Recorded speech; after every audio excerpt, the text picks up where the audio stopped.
ാകട്ടെ. നിസ്കരിക്കാൻ പറയുമ്പോ ബാങ്ക് വിളിക്കുമ്പോ പള്ളിക്കകത്തിരിക്കുന്നവനെ ഇറങ്ങി ഓടുക. ശൈത്താൻ മതി ഓടും, ഇവൻ പുറകെ ഓടും. പടച്ചവൻ അതുവരെ പള്ളിയിലിരുന്നാലും പള്ളിയുടെ മുമ്പിലിരുന്നാലും കേറൂല, നിസ്കരിക്കില്ല. എന്റെ പ്രിയപ്പെട്ട സഹോദരങ്ങൾ, അള്ളാഹു നമുക്ക് ഈമാൻ നൽകുമാറാകട്ടെ. മഹാനായ സയ്യിദന ഉമർ ഇബ്നുൽ ഖത്താബ് റളിയല്ലാഹു തആല അൻഹു നിസ്കാരത്തിന്റെ ഗൗരവത്തെ കുറിച്ച് പറയുമ്പോൾ ഉമർ തങ്ങൾ പറഞ്ഞത്, ഒരു വഖത്ത് നിസ്കാരം കാരണമില്ലാതെ മുടക്കുന്നവൻ കാഫിറാണെന്നാ പറഞ്ഞേ. അവൻ അവസാനം അവന്റെ ആക്കിബത്ത് മോശമായി പോകും, ഈമാനില്ലാതെ മരിച്ചു പോകും. അള്ളാഹു നമ്മളെ കാക്കുമാറാകട്ടെ. അറിയാത്ത ആരെങ്കിലും ഉണ്ടോ? എന്നിട്ടും പള്ളിയിൽ ഒരു സഫ്, എന്നിട്ടും പള്ളിയിൽ ഒരു സഫ്. നിസ്കരിക്കടാ, നിസ്കരിക്കും. നിങ്ങളാരും നിസ്കരിക്കാത്തവരാണെന്ന് ഞാൻ പറയണില്ല, എല്ലാവരും നിസ്കരിക്കുന്നവരാ. അള്ളാഹു നമുക്ക് ഈമാൻ തരുമാറാകട്ടെ. എല്ലാവരും നിസ്കരിക്കും. ഫവൈലുൽ ലിൽ മുസല്ലീൻ الذين هم عن صلاتهم ساهون الذين هم يراعون ويمنعون الماعون. നബി തങ്ങൾ പറയുന്ന നിസ്കരിക്കുന്നവനാ വൈലെന്ന് പറയുന്ന നരകം. നബിയെ, നിസ്കരിച്ചിട്ട് നരകത്തിൽ പോകും. എല്ലാരും നിസ്കരിക്കുന്നവരാ, നിസ്കരിക്കാത്ത ആരുമില്ല. പക്ഷെ നിസ്കരിച്ചിട്ട് നരകത്തിൽ പോകുന്നവരാ നമ്മളിൽ പലരും. അള്ളാഹു നമ്മളെ കാക്കുമാറാകട്ടെ. അള്ളാഹു നമ്മളെ കാക്കുമാറാകട്ടെ. എല്ലാരും നിസ്കരിക്കൂലേ? എല്ലാരും നിസ്കരിക്കും. എപ്പോഴാ നിസ്കരിക്കണേ? നിനക്ക് തോന്നുമ്പോ. സമയത്ത് നിസ്കരിക്കൂല. അള്ളാഹുവിന്റെ പള്ളിയിൽ നിന്ന് 5 നേരം ബാങ്ക് വിളിക്കുമ്പോൾ ജമാഅത്തായി പള്ളിയിൽ പോയി നിസ്കരിക്കണം എത്ര പേരുണ്ട്? അതില്ല. എപ്പോഴെങ്കിലും തിരക്കെല്ലാം കഴിയും. അതായിരിക്കണം പെണ്ണുങ്ങൾ പള്ളിയിൽ 12:30 പാവപ്പെട്ട മുഅദ്ദിൻ തൊണ്ട കയറിയിട്ട് അല്ലാഹു അക്ബർ അല്ലാഹു അക്ബർ ബാങ്ക് വിളിക്കും. ഓള് മീൻ വെട്ടിക്കൊണ്ട് നിൽക്കും, പച്ചക്കറി അരിയും, ചോറ് വെക്കും, കറി വെക്കും, ഉപ്പേരി വെക്കും, കുളിക്കും, തിന്നും. എല്ലാം കഴിഞ്ഞിട്ട് ഒരു 2:45 കുളിച്ചിട്ട് പോകും. ഏത് മദ്ഹബാണെന്ന് അറിയത്തില്ല. അള്ളാഹു ഈമാൻ നൽകുമാറാകട്ടെ. എടാ, ഈ 12:30 പിന്നെ ഇന്ന സ്വലാത്ത കാനത്ത് അലൽ മുഅ്മിനീന കിതാബം മൗഖൂത ആമിനാത്ത. പിന്നെ എന്തിനാ അല്ലാഹ് 12:30 സമയം വെച്ചിരിക്കണേ? 2:30 വെച്ചാൽ പോരായിരുന്നു? എന്റെ പൊന്നാര താത്താമാരെ, നിങ്ങൾക്ക് തോന്നുന്ന സമയത്ത് നിസ്കരിക്കാനാണെങ്കിൽ പിന്നെന്തിനാ സമയം? എന്തിനാ? പിന്നെ? അപ്പൊ നീ പറയും, ഉസ്താദെ, മീൻ വെട്ടിയാ കുളിക്കണമെന്ന് നിർബന്ധമുണ്ടോ? കുളി നിർബന്ധമാകുന്ന കാര്യങ്ങളിൽ പെട്ടതാണോ മീൻ വെട്ടൽ? അല്ലെങ്കിൽ കരിപറ്റുക, ശരീരം വിയർക്കുക കുളി നിർബന്ധമാകുന്ന കാര്യത്തിൽ പെട്ടതാ? ബാങ്ക് വിളിച്ചു കഴിഞ്ഞാൽ അൽഹംദുലില്ലാ, യാ അയ്യുഹല്ലദീന ആമനു ഇദാ നൂദിയ ലിസ്സലാത്തി മിൻ യൗമിൽ ജുമുഅ ഫസ്ഔ ഇലാ ദിക്രില്ലാ. വിളിച്ചു കഴിഞ്ഞാൽ അപ്പോഴേ പോയേക്കണം. വിളിച്ചു കഴിഞ്ഞാൽ അൽഹംദുലില്ലാ, കടയാണെങ്കിലും വീടാണെങ്കിലും കച്ചവടമാണെങ്കിലും ജോലിയാണെങ്കിലും അല്ലാഹ് വിളിച്ചാ പോയേക്കണം. അല്ലാഹ് വിളിച്ചു കഴിഞ്ഞാൽ അപ്പൊ പോയേക്കണം. കാരണം എന്തേ? അപ്പൊ നീ പറയും, ഉസ്താദെ, പോയ ആര് നോക്കും? അല്ലാഹ് നോക്കും ചങ്ങാതി. അള്ളാഹു നോക്കിക്കൊള്ളും. ധൈര്യമായിട്ട് നീ പോ. എന്റെ പ്രിയപ്പെട്ട സഹോദരങ്ങളെ, സഹോദരിമാരെ, കൃത്യമായി നിസ്കരിക്ക്, സമയത്ത് നിസ്കരിക്ക്. അതിന്റെ അവ്വൽ വഖത്തുകളിൽ തന്നെ നിശ്ചയിക്കപ്പെട്ടിരിക്കുന്ന സമയത്ത് തന്നെ നിസ്കരിക്ക്. അള്ളാഹു നമുക്ക് ഭാഗ്യം നൽകുമാറാകട്ടെ. ചെറുപ്പക്കാരോട് പറയുന്നു, മക്കളെ, അള്ളാനെ പേടിക്ക്, കള്ളു കുടിക്കരുത്. മോനെ, ഒരു തുള്ളി കള്ള് നിന്റെ തൊണ്ടയ്ക്ക് താഴെ ഇറങ്ങിയ നീ സ്വർഗത്തിൽ പോകൂലട്ടോ. കവിതങ്ങൾ പറഞ്ഞതല്ലേ. 3 വിഭാഗം ഒരിക്കലും സ്വർഗത്തിൽ പോകില്ല. ആ വിഭാഗത്തിൽപ്പെട്ടവരാണ് കള്ളുകുടിയന്മാര്. ലഹരി വസ്തുക്കൾ ഉപയോഗിക്കുന്നവൻ, കള്ളുകുടിക്കുന്നവൻ, അവൻ സ്വർഗത്തിലേക്ക് കടക്കില്ല എന്ന് അള്ളാഹുവിന്റെ വിശുദ്ധമായ ഖുർആൻ നബിതങ്ങൾ അവിടെ നിന്ന് പഠിപ്പിക്കുമ്പോ, അള്ളാഹുവെ പടച്ചവൻ, ഇപ്പൊ ആരും കള്ളൊന്നും കുടിക്കുന്നില്ല. കുടിക്കുന്നുണ്ടോ? ഇപ്പൊ കള്ള് കിട്ടാനുണ്ടോ? ഉണ്ടോപ്പാ? ഇപ്പൊ കള്ള ആരും കുടിക്കുന്നില്ല. എല്ലാം അടിക്കുന്നത് കഞ്ചാവാ. അല്ലാഹു ഈമാൻ തരുമാറാകട്ടെ. കള്ളിപ്പ ഇല്ലെന്നേ. ബീവറേജിന്റെ ഫ്രണ്ടിലോ ബാറിന്റെ മുമ്പിലോ ഇല്ല. ഒരു ചെറുപ്പക്കാരെയും കാണാനില്ല. അത് കുറെ പാവം പ്രായമുള്ള ബാപ്പാമാര്, ഉപ്പാപ്പ, അച്ഛന്മാരോ അങ്ങനെയുള്ളവര്. ഇപ്പൊ പിന്നെ ചെറുപ്പക്കാരാ. അവര് പിന്നെ ആണെങ്കിൽ പൊടി അങ്ങോട്ട് തട്ട, ഒരൊറ്റ വലി, അല്ലെങ്കിൽ ഒരു ഗുളിയോ ഒരടി. എന്തൊക്കെ സാധനങ്ങളാണെന്നറിയോ? ഇപ്പൊ കൂടിയ ഐറ്റങ്ങളാ വന്നുകൊണ്ടിരിക്കുന്നത്. സുബ്ഹാനല്ലാഹ്. എന്നിട്ട് കോഴിത്തണ്ണം പിടിച്ചതുപോലെ കറങ്ങി നടക്കാ മക്കള്. പണ്ട് പേവെള്ളം അടിച്ചിട്ട് വന്ന ഒരു ദുർഗന്ധമുണ്ട്. ഇപ്പൊ ഒന്നുമില്ല, ഇങ്ങനെ നടക്കാ. അള്ളാഹു നമ്മുടെ മക്കളെ കാക്കുമാറാകട്ടെ. പറയാനൊക്കെ പേടിയാടോ, പറയാൻ പേടിയാ. പള്ളിയിലെ ഖതീബന്മാരൊക്കെ കഞ്ചാവിനെ കുറിച്ച് പ്രസംഗിച്ചു കഴിഞ്ഞാൽ രാത്രി വീട്ടിൽ പോകുമ്പോൾ എറിഞ്ഞ് തറയിലിടുന്ന കാലമാണ്. എവിടുന്ന് അടി വരണേന്ന് അറിയത്തില്ല. അള്ളാഹു കാക്കുമാറാകട്ടെ. നമ്മുടെ യുവതലമുറ വല്ലാതെ പേടിക്കണം ഇന്നത്തെ കാലഘട്ടം. ഇപ്പത്തൊക്കെ എവിടെ നോക്കിയാലും ലഹരിയെക്കുറിച്ചുള്ള പ്രസംഗങ്ങളും ക്ലാസ്സുകളും സ്കൂളുകളിൽ വരെ കൊച്ചുകുട്ടികൾ വരെ നിന്ന് അടിക്കുന്ന, 6ാം ക്ലാസ്സിൽ 7ാം ക്ലാസ്സിൽ നിൽക്കണ ഈ അടുത്ത് പെൺകുട്ടികൾ വരെ വീഡിയോ വലിക്കുന്നവരുണ്ട്. മൊബൈലൊക്കെ എടുത്ത് നോക്കുമ്പോൾ വീഡിയോ. 7ാം ക്ലാസ്സിൽ പഠിക്കുന്ന 6ാം ക്ലാസ്സിൽ പഠിക്കുന്ന മക്കൾ ഒളിഞ്ഞിരുന്നിട്ട്. പക്ഷെ സ്നേഹമുള്ളവന്മാരാട്ടാ. സ്കൂളിൽ പഠിക്കുന്ന കുട്ടികളാണെങ്കിലും സ്നേഹമുള്ളവരാ. 2 പുക ഇവൻ വലിക്കും, എന്നിട്ട് അവനും കൊടുക്കും, അവനും വലിക്കും. ഒരു വീഡിയോ വലിക്കുന്ന എല്ലാവരും. വല്ലാത്ത സ്നേഹം. ഒറ്റയ്ക്കൊരു വീടി വലിക്കലല്ല, 2 പുക വലിച്ചിട്ടുന്നാളിയാ വലിക്കില്ല, അവനും വലിക്കും. അങ്ങോട്ട് ഉടച്ചവനെ. അല്ലാഹു അഅലം. നമ്മുടെ മക്കൾ അല്ലാഹു കാത്തുരക്ഷിക്കുമാറാകട്ടെ. അള്ളാഹു കാത്തിരക്ഷിക്കുമാറാകട്ടെ.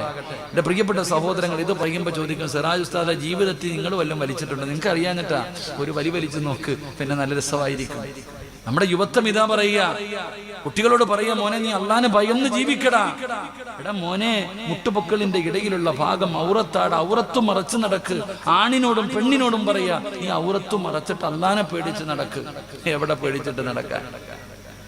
എവിടെ പേടിച്ചിട്ട് നടക്കാൻ? ഇന്നത്തെ ചെറുപ്പക്കാരുടെ കോലം കണ്ടിട്ടുണ്ടോ? തുടകീറിയ പാൻറ് വിട്ടുകൊണ്ട് നടക്കാൻ നമ്മുടെ മക്കൾ. അള്ളാഹു നമ്മളുടെ മക്കളുടെ ദാരിദ്ര്യം അള്ളാഹു മാറ്റി കൊടുക്കുമാറാകട്ടെ. ഒരാമയും പറയടോ. എന്റെ നാട്ടിലൊക്കെ കീറിയ പാൻറ്റും കീറിയ ഉടുപ്പും ഇട്ടുകൊണ്ട് നടക്കുന്നവൻ യാചിക്കാൻ വരുന്നവനാടോ, ഫക്കീർ.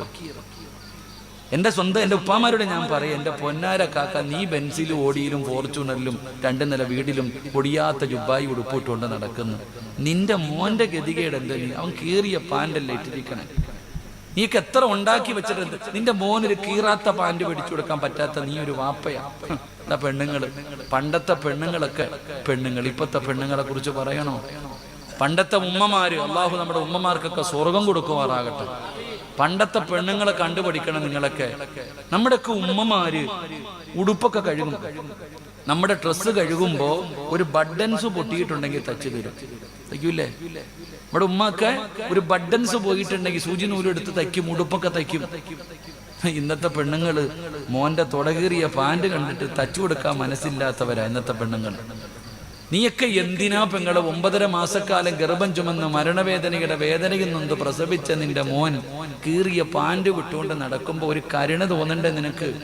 നിനക്കൊന്ന് തച്ചു കൊടുക്കാനുള്ള മനസ്സുണ്ടോ? എടാ ഇങ്ങനെ നടക്കല്ലേടാ, ഇത് ഔറത്തല്ലേടാ മോനെ, മുട്ടുപൊക്കളിന്റെ ഇടയിലുള്ള ഭാഗം ഔറത്തല്ലേടാ, ഇങ്ങനെ നടക്കല്ലേടാ എന്ന് പറഞ്ഞു കൊടുക്കാനുള്ള മനസ്സ് നിങ്ങളിൽ പലർക്കും ഇല്ലാതെ പോയി. അള്ളാഹു കാക്കുമാറാകട്ടെ. പ്രത്യേകിച്ച് വാപ്പമാര്, വാപ്പായ്ക്ക് തഴമ്പുണ്ട്, താടിയുണ്ട്, ഇങ്ങനെ ഉസ്താദിനെക്കാളും വലിയ താടിയാ. ചില വാപ്പമാരുടെ താടി കണ്ട, ഹാജിയക്കന്മാരുടെ താടി കണ്ട ഉസ്താദന്മാരെക്കാളും വലിയ താടി. ഉസ്താദിന് നിസ്കാര തഴമ്പില്ല, ഹാജിയാർക്ക് തഴമ്പുണ്ട്. പക്ഷെ ഹാജിയാരുടെ മോനും മോളും പോകുന്നത് കണ്ട അള്ളാഹു ആലം. അള്ളാഹു നമ്മളെ കാക്കുമാറാകട്ടെ. അള്ളാഹു നമ്മളെ കാക്കുമാറാകട്ടെ. നമ്മളൊക്കെ സ്വന്തം കാര്യം നോക്കി നടക്കുന്നവരാ.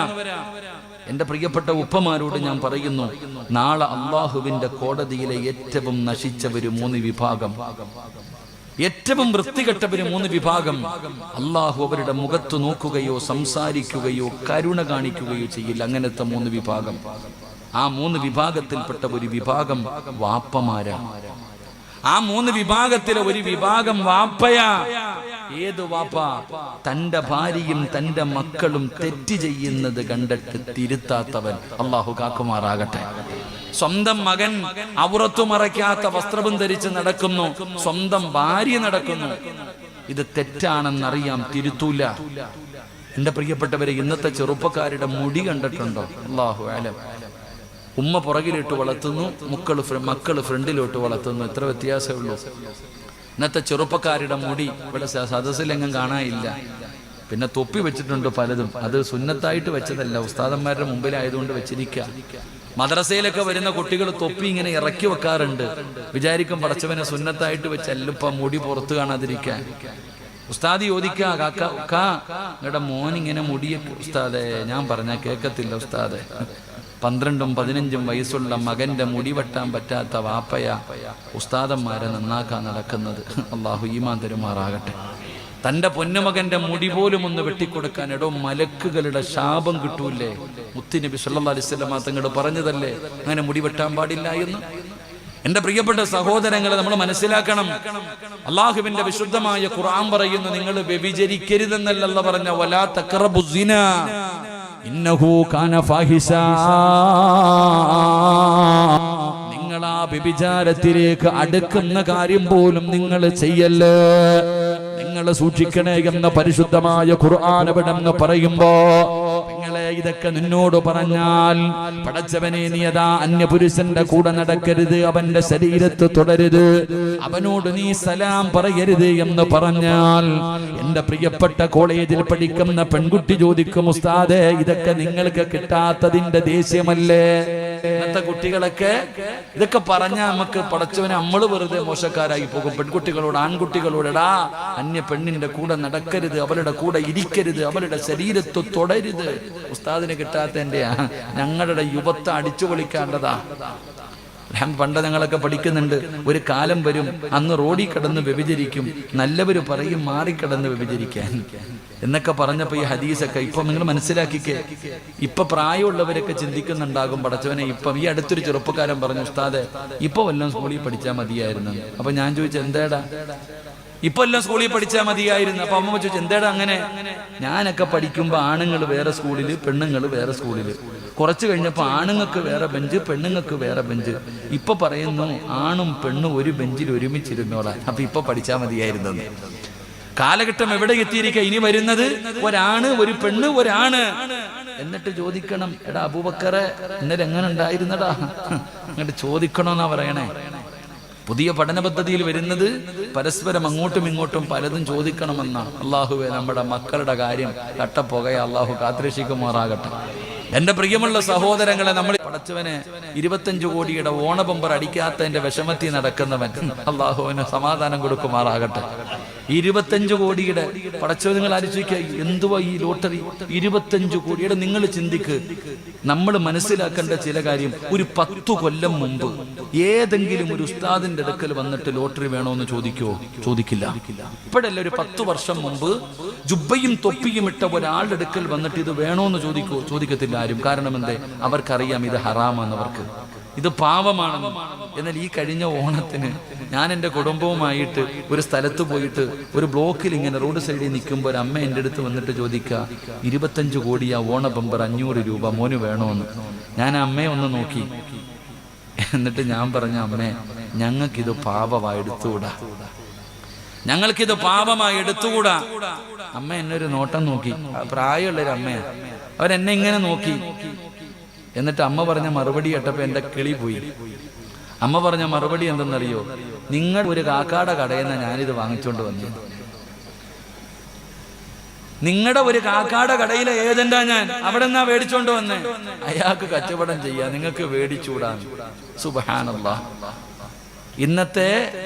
ഇന്നത്തെ ലോട്ടറി കടയുടെ പേരെന്തെന്നറിയോ? ബിസ്മില്ലാ ലക്കി സെന്റർ എന്നാ പലരും പേരിട്ടിരിക്കുന്ന, ബറക്കത്തിന്. സുബ്ഹാനല്ലാഹ്.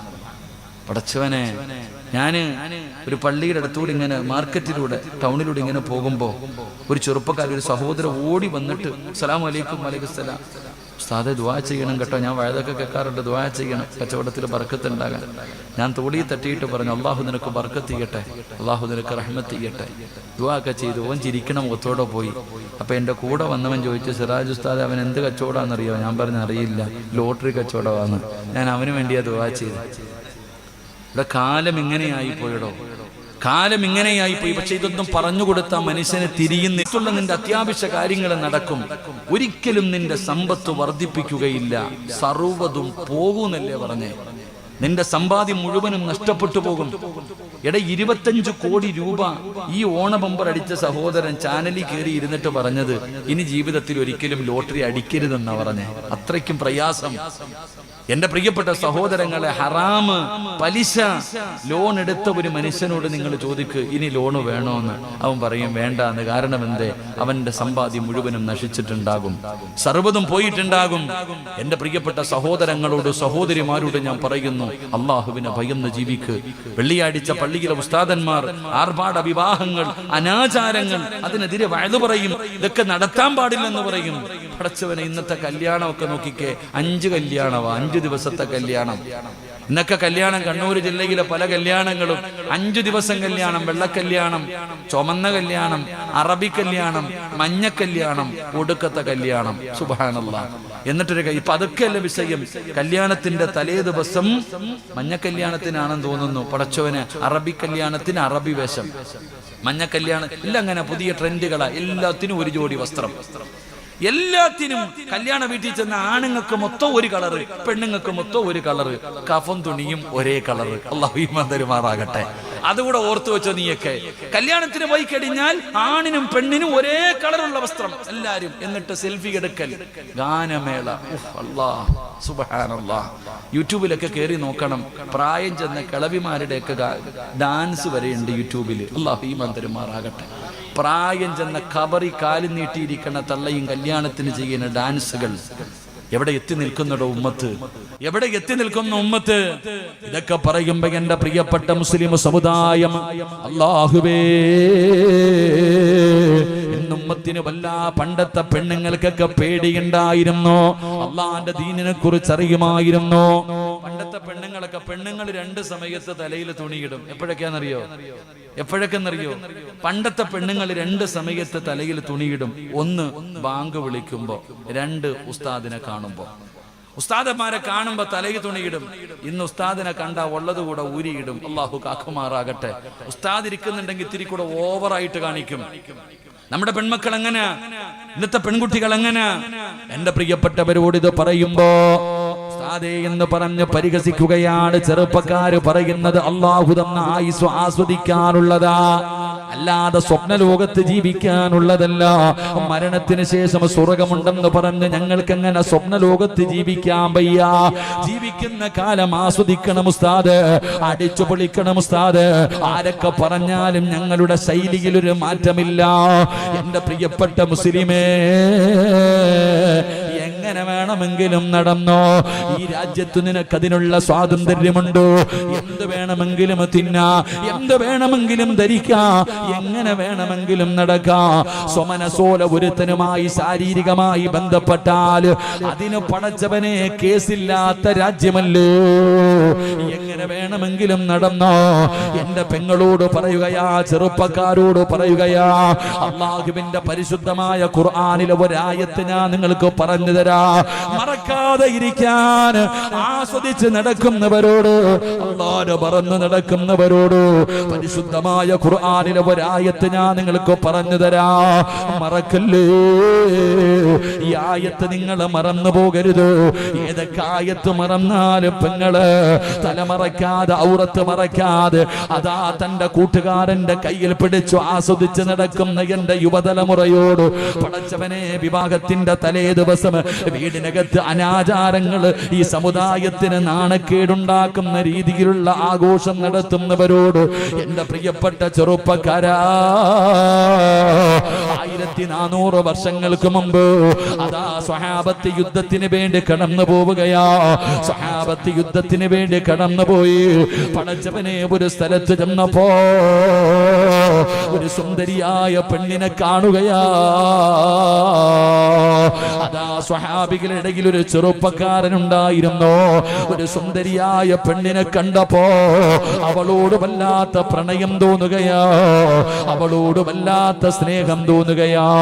പടച്ചവനെ, ചെറുപ്പക്കാരൻ പ്രണയം പറയാൻ തീരുമാനിച്ചു. കൂടെ വന്നവര് പറഞ്ഞു, മോനെ പാപമാ, മോനെ പാപമാ. ചെറുപ്പക്കാരൻ അവിടെന്ന് തയ്യാറായില്ല, അവിടെന്ന് ഉൾക്കൊള്ളാൻ മനസ്സ് കാണിച്ചില്ല. അവസാനം സുന്ദരിയായ പെണ്ണിന്റെ ചാരത്ത് ചെന്ന് തന്റെ മോഹം പറയുകയാ. റബ്ബേ, ആ സുന്ദരിയായ യഹൂദിയായ പെണ്ണിന്റെ ചാരത്ത് ചെന്നിട്ട് അവിടെന്ന് തന്റെ ആഗ്രഹം പറഞ്ഞു. ആ പെണ്ണു പറഞ്ഞു, നീ നിന്റെ മതം കളന്നിട്ട് എന്റെ മതത്തിൽ വന്നാ ഞാൻ സമ്മതിച്ചിരിക്കുകയാ. അല്ലാഹുവേ, ആ സുന്ദരിയായ പെണ്ണിനെ കണ്ടപ്പോ ഇസ്ലാം മതം വലിച്ചെറിഞ്ഞ് യഹൂദ മതത്തിലേക്ക് ചേരുകയാണ്. സ്വഹാബികൾക്ക് വല്ലാത്ത വിഷമമായി, മാനസികമായി അവർ തകർന്നു പോയി. യുദ്ധം പോലും പരാജയപ്പെട്ടു പോയി. സുബ്ഹാനല്ലാഹ്, കൊല്ലങ്ങൾ കഴിഞ്ഞു.